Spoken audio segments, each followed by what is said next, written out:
안녕하세요. 경제 들려주는 남자입니다. 오늘은 7월 1일, 오늘도 힘내서 한 달의 시작을 활기차게 저의 영상과 시작하셨으면 좋겠습니다. 일단 월요일 지수부터 알려드리겠습니다. 월요일 미국 지수는 다우존스 217.08포인트 상승한 25,812.88, 나스닥은 184.61포인트 상승한 1058.76, S&P는 47.05포인트 상승한 3129로 마감했습니다. 또한 WTI 원유는 0.07% 상승한 39.77, 브렌트유는 0.17% 하락한 41.60으로 마무리했습니다. 금달러는 0.95% 상승 1798.15선에 거래되면서 1800선을 눈앞에 두고 있습니다. 대표 뉴스로는 30일날 블룸버그 통신에 따르면 파월 의장은 하원 금융서비스위원회에 출석해 경제 앞날이 매우 불확실하다며 바이러스 억제의 성공 여부에 많은 부분을 의존할 것이라고 내다봤습니다. 그는 또 필요한 동안 구호 제공과 회복 지원을 위한 정부의 정책 조치들에 경제의 앞날이 달려있다며 어떠한 형태의 부양책도 너무 일찍 걷어들여선 안 된다고 강조했습니다. 아울러 2분기 미국의 GDP 감소가 사상 최대 규모가 될 가능성이 있다고 우려했습니다. 파월 의장은 사람들이 광범위한 활동에 다시 참여해도 안전하다고 확실할 때까지는 완전한 회복이 일어날 것 같지 않다며 기존 입장을 재확인했습니다. 앞서 그는 16일 상원은행위원회에서도 회복 시기와 강도에 관해 커다란 불확실성이 남아있다고 언급한 적이 있습니다. 이날 하원에 함께 출석한 문우신 장관은 7월 말까지 추가 재정 부양책을 통과시키는 것이 도널드 트럼프 행정부의 목표라고 밝혔습니다. 민주당이 주도하는 하원은 지난 5월 각 주정부에 1조 달러를 지원하는 내용을 담은 총 3조 5천억 달러, 약 4,210조 원 규모의 추가 부양 법안을 가결했지만 공화당은 예상보다 빠른 경기 회복으로 추가 재정 지출의 필요성이 줄어들었다며 미온적인 태도를 보이고 있습니다. 문우신 장관은 또 중소기업 고용 유지를 위한 급여 보호 프로그램 용도로 책정된 예산 중 남은 1,400억 달러, 168조 원을 레스토랑, 호텔을 비롯한 코로나19의 타격을 가장 심하게 받은 업종을 지원하는데 사용할 수 있음을 시사하고 있습니다. 한국의 월요일 증시는 미중 갈등 우려 속에서도 양호한 미국의 경제 지표와 중국 한한령 해제 기대 등에 힘입어서 코스피는 14.85포인트 상승한 2100.33에 코스닥은 3.28포인트 상승한 737.97에 마감하였습니다. 한한령 해제로 인한 낙수 효과로 화장품 관련주들은 6.8% 상승하였으며 한국 화장품은 상한가, 토니모리는 28% 상승했습니다. 또한 엔터 분야도 5.6% 상승하였고 YG플러스는 상한가, SM과 JYP는 10% 정도 상승하며 증시를 이끌었습니다. 하지만 중국 대지에서 팬데믹으로 발전할 가능성인 신종 인플루엔자 바이러스가 검출됐다는 소식에 비록 동물 약품 제조사 등 관련 종목은 동반 상승하였지만 향후 경기에 불안정적으로 작용할 것으로 예상이 되며 어제 중국의 홍콩보안법 통과로 인해 미중 갈등의 심화가 예상되며 당분간은 증시가 많이 혼란스러울 예상이 되고 있습니다. 그럼 오늘의 첫 번째 소식입니다. 중국 전국민인민대표대회 상무위원회가 30일 홍콩 국가보안법을 만장일치로 통과시켰습니다. 전인대의 법안 표결 처리에 앞서 미국 정부는 현지 시간으로 29일 그동안 홍콩에 부여했던 특별 대우를 전격 박탈하며 중국에 대한 압박에 나서며 중국 정부에게 경고를 했습니다. 하지만 중국이 미국의 경고에도 홍콩 보안법 처리를 강행하면서 미중 갈등의 골은 한층 더 깊어질 전망입니다. 홍콩 사우스 차이나 모닝 포스트에 따르면 홍콩 보안법은 홍콩 주권 반환 23주년 7월 1일부터 당장 시행될 것으로 예상됩니다. 또한 홍콩의 대표적인 민주화 인사인 조슈아 윈과 지미 라이가 체포될 것이라는 말도 나오고 있습니다. 미국은 예고한 대로 홍콩의 특별지위를 일부 철회하기로 하는 등 초강력 대응에 나섰습니다. 미국은 1992년 제정한 홍콩 종치법을 통해 관세나 투자, 무역, 비자 발급 등에서 홍콩의 중국 본토와 다른 특별지위를 보장해 왔는데 이를 없애겠다는 것입니다. 윌버 로스 미국 상무장관은 수출 허가 예외 등 홍콩에 특혜를 주는 미 상무부의 규정을 중단한다며 홍콩에 대한 특별 대우를 없애기 위한 추가 조치도 검토되고 있다고 밝혔습니다. 마이크 폼페이오 미국 국무장관은 홍콩에 대한 국방물자 수출을 중단하고 홍콩에 대한 민, 군, 이중용도 기술의 수출 중단을 위한 조치를 취할 것이라고 덧붙였습니다. 이에 따라 주요 금융기관과 글로벌 기업들이 홍콩을 떠나는 엑시트 가능성이 나오고 있습니다. 홍콩을 상징해온 낮은 세율, 인력과 자본의 자유로운 이동 등에도 작지 않은 타격이 예상됩니다. 반면 캐리람 홍콩 행정장관은 미국의 어떠한 제재도 두렵지 않다고 밝히며 람 장관은 제재 대상 품목은 많지 않으며 설사 다소 불편함이 있더라도 중국산 제품으로 대체할 수 있을 것이라고 강조하며 미국을 견제하는 발언을 했습니다. 이러한 미중 갈등은 군사적 운직 의미로도 확장되려 하고 있습니다. 중국 인민해방군은 7월 1일부터 남중국해 파라셀 제도에서 군사훈련을 진행할 예정인 가운데 미국은 최근 대만에서 실시한 양군 합동 군사훈련 모습을 공개하며 중국 압박에 나섰으며 향후 미중 관계가 불확실해졌습니다. 두 번째 소식입니다. 국회 교육위원회는 10일 3차 추가 경정 예산 정부안에 대학 등록금 환불 지원을 위한 사업을 추가로 끼워 넣었습니다. 문화재 보전관리 강화, 아동 여성 안전, 교육 문화 사업 등 경기 부진 대응과 거리가 먼 사업도 새로 만들어지거나 증액되었습니다. 하지만 국방 예산은 줄어들었습니다. 30일 국회 사무처에 따르면 16개 상임위원회는 예비심사를 통해 3차 추경 규모를 정부안 대비 3조 1031억 5천만 원을 증액하였습니다.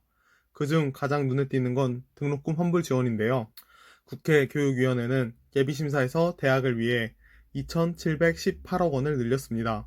본 예산에서 삭감된 767억 원을 살려내고 신규 유형사업 1,951억 원을 새로 넣은 시기입니다. 교육위는 예비심사 보고서에서 신종 코로나 바이러스 감염증 여파로 인한 대학교 온라인 수업으로 대학생의 등록금 환불 요구가 제기되고 있는 상황에서 대학의 자구 노력과 함께 대학 재정 지원의 감액된 부분을 취소하고 필요한 예산의 증액이 필요하다고 밝혔습니다. 이는 대학이 등록금을 환불할 경우 일부를 재정을 통해 보존해준다는 의미입니다. 하지만 이것은 홍남기 부총리 겸 기획재정부 장관은 지난 17일 국회 기획재정위원회에 참석해 대학 등록금 반환은 등록금을 수납받은 대학이 자체적으로 결정할 문제라며 정부 재정으로 등록금 반환을 커버하는 것은 지금 단계에서 적절하지 않다고 말한 것과 반대되는 입장입니다. 경기 대응 부진과 큰 관계가 없는 여러 사업이 추가 혹은 증액된 것도 논란입니다.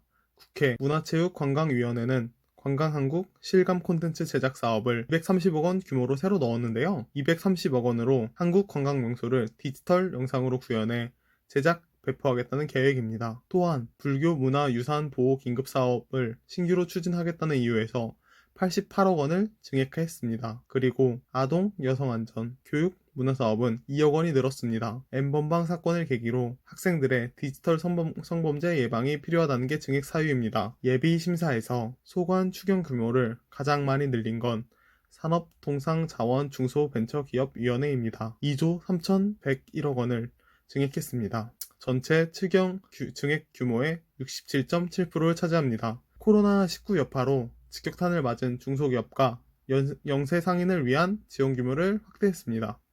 중소벤처기업부 소관, 긴급 경영안전자금, 융자를 1조 원 증액했고 지역 신용보증 지원 5,800억 원, 소상공인 융자 지원 5천억 원 규모도 늘렸습니다.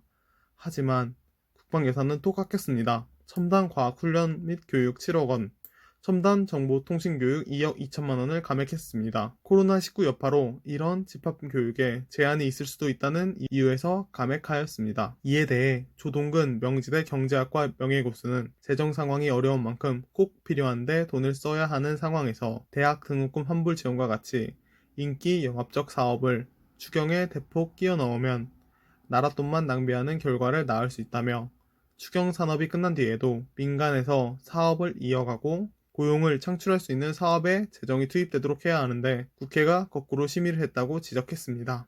세 번째 소식입니다. 한국관광공사는 다음 달 1일 중국 시트립과 공동으로 슈퍼보스 라이브 쇼를 통해 한국 관광상품 판촉에 나선다고 30일 밝혔습니다.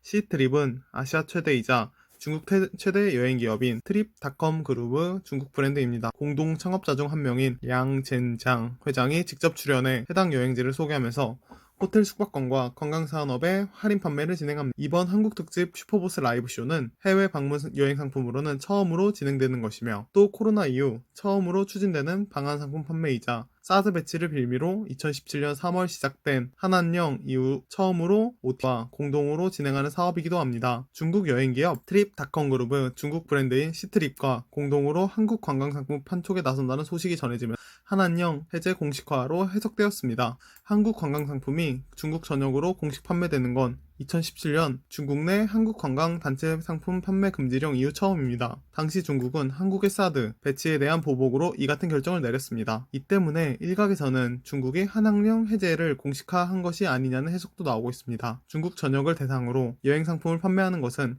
한한령 이후 처음 있는 일인 만큼 중국 정부도 사실상 한한령을 해제한 것으로 볼 수 있다는 시각입니다. 그러나 관광공사는 이날 해명 자료를 통해 코로나19 이후 최초의 방한관광 프로모션일 뿐 그 이상의 확대 해석은 적절치 않다고 강조했습니다. 진종화 관광공사 중국 팀장은 이번 한국 특집 라이브쇼는 코로나19 이후 최초로 추진되는 방한상품 판매 판촉 마케팅인 동시에 중국 최대 OTA와의 협력 사업이라는 점에서 한중 관광 교류의 새로운 시작을 의미하는 상징성을 갖는다며 일상생활과 양국 교류가 정상화되는 시점을 전후해 언택트, 디지털을 화두로 다각적인 프로모션을 기획해 코로나19 이후 방한관광 활성화의 전환점이 되도록 할 것이라고 전했습니다. 그 다음 네 번째 소식입니다. 최근 세금 부담이 상대적으로 적었던 투자 자산들의 비과세 폭이 줄어들면서 이른바 절세 재테크가 다시 주목을 받고 있습니다. 이제는 어떤 금융 자산 상품에 돈을 넣든 세금을 고려한 투자 전략을 짜야 한다는 것입니다. 먼저 정부가 25일 발표한 금융세제 선진화 추진 방안 가운데 은행 이자와 주식 투자를 통한 배당금, 채권 수익은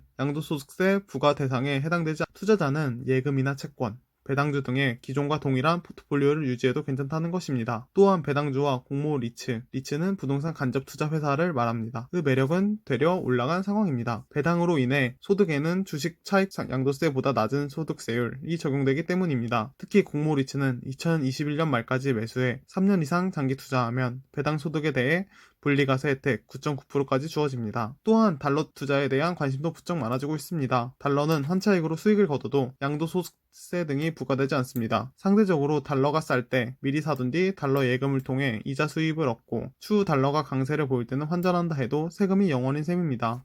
신종 코로나 바이러스 감염증 사태로 금융시장의 불확실성이 커진 상황에서 달러 자산은 든든한 안전판 역할이 될 수 있다는 조언이 나오고 있습니다. 대표적 안전자산으로 꼽히는 금도 한국 거래소 금시장을 이용하면 주식처럼 사고 팔면서 차익에 대한 비과세 혜택을 받을 수 있습니다. KRX 금시장은 국가공인 금거래시장으로 1g 단위로 거래가 가능하며 거래되는 금은 순도 99.9% 고품질로 한국예탄결제원에 안전하게 보관됩니다. 한국거래소 관계자는 추후 실물로 인출할 경우 10%의 부가가치세가 부과되지만 시세 차익을 노린 투자 목적이라면 실물 인출을 하지 않는 경우가 대부분이라고 설명했습니다. 주식 투자자는 양도소득세 공제 한도인 2천만 원에 맞춘 새로운 투자 전략이 필요합니다. 금융투자업계 관계자는 2천만 원 이상 수익 확정 시 손실을 보고 있는 종목도 함께 매도해 공제 한도를 맞추고 이후 손절매한 종목을 즉시 매도하거나 성장주에 투자하는 전략이 유용할 수도 있다며 2월 과세 기간을 감안해 수익 확정 계획을 세우는 것도 중요하다고 조언했습니다. 또한 절세형 금융상품도 눈여겨볼 만합니다. 매년 최대 1,800만 원까지 납입할 수 있는 연금저축은 소득에 따라 최대 400만 원에서 세액 공제 혜택을 줍니다. 특히 50세 이상 가입자는 올해부터 600만 원으로 공제 한도가 높아집니다. 개인형 퇴직연금과 더하면 최대 900만 원까지 세액 공제 혜택이 적용됩니다. 다만 연금 계좌에 5년 이상 납입하고 55세 이후에 연금 형식으로 인출해야 세금을 환급하지 않습니다. 하지만 가장 중요한 것은 기사의 정보만 믿고 바로 투자하는 것이 아닌 자신이 공부를 하고 해당 분야에 대해서 자세히 알고 투자하는 것이 중요하며 다양한 분야로도 투자의 눈을 돌려야 할 때인 것 같습니다. 다섯 번째 소식입니다. 30일 재계에 따르면 조현식 부회장과 조희경 한국타이어 나눔재단 이사장, 조희원 씨는 조윤범 사장이 아버지 보유 지분 전량을 인수했다는 소식을 듣고 매우 당황해하며 향후 대응 방안을 논의하고 있는 것으로 알려졌습니다. 이들 입장을 전해드린 한 재계 인사는 작년 말 가족회의에서 앞으로 가족들은 서구식으로 이사회 구성원으로만 있고 전문 경영인들도 경영하는 방식으로 가기로 했다며 이에 따라 조영래 회장 지분은 취지대로 재단 설립 후 재단에 기증하는 것으로 합의를 했다고 주장했습니다. 이 관계자는 그러면서 조윤범 사장이 이 합의를 깨고 조 회장을 회유해 다른 가족들의 동의 없이 독단적으로 주식을 양도받았다고 주장했습니다. 장녀인 조희경 이사장은 조만간 3남매를 대신해 이와 같은 입장문을 발표할 계획인 것으로 알려졌습니다. 조윤식 부회장을 포함해 3남매의 주장이 맞는다면 조영래 회장은 작년까지만 해도 한쪽 편을 들지 않고 재단에 출연할 계획이었던 것으로 보입니다. 조영래 회장은 자녀들에게 지금 물려준 재산에 고마워하며 살라라는 말도 한 것으로 알려졌습니다. 조 회장은 그동안 두 형제가 지분을 똑같이 나눠 갖도록 하고 형제 경영을 하도록 해왔습니다. 이에 따라 장남인 조윤식 부회장이 지주사 대표이사를 맡고 차남인 조윤범 사장은 사업회사 한국타이어앤테크놀로지 대표이사를 맡아 표면적으로는 우에 있는 경영을 해왔습니다. 그러나 최근 몇 년간은 조윤범 사장이 주도적으로 경영을 해왔고 형은 지주사 부회장으로 사업 일선에서 한 발 물러나 있었습니다. 그러다 조윤범 사장이 배임, 횡령 혐의로 구속 기소된 작년 12월을 전후해 형제 간의 갈등이 심화됐습니다. 조현식 부회장이 사내 입지를 공고히 하는 움직임을 보이면서입니다. 조 부회장은 동생이 구속돼 있던 지난 3월 그룹 사상 최초로 주주 서신을 보내 정도 경영과 지배구조 개선, 주주가치 제고를 약속했습니다. 조현범 사장은 이때 큰 위기감을 느낀 것으로 알려졌습니다. 이에 따라 지난 4월 집행유예를 선고받은 조현범 사장은 2심 재판을 앞두고 최대 주주 지위를 확보할 필요성을 느낀 것으로 보입니다. 최악의 경우 다시 구속되더라도 지분율은 변하지 않으며 미리 강력한 조현범 체제를 구축해 놓을 수 있다는 판단을 했다는 것입니다. 아버지를 설득해 지분 전량을 양도받은 것이라는 해석이 나옵니다.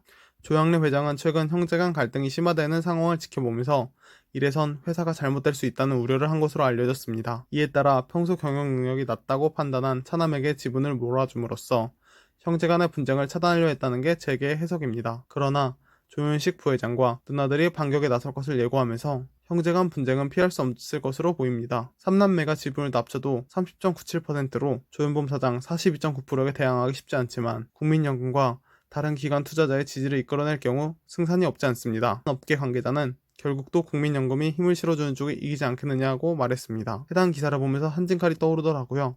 한진칼을 생각해보면서 투자에 해당 소식을 이용해서 해보는 것도 괜찮을 것 같습니다. 오늘도 시청해주셔서 감사하고 뵙도록 하겠습니다. 감사합니다.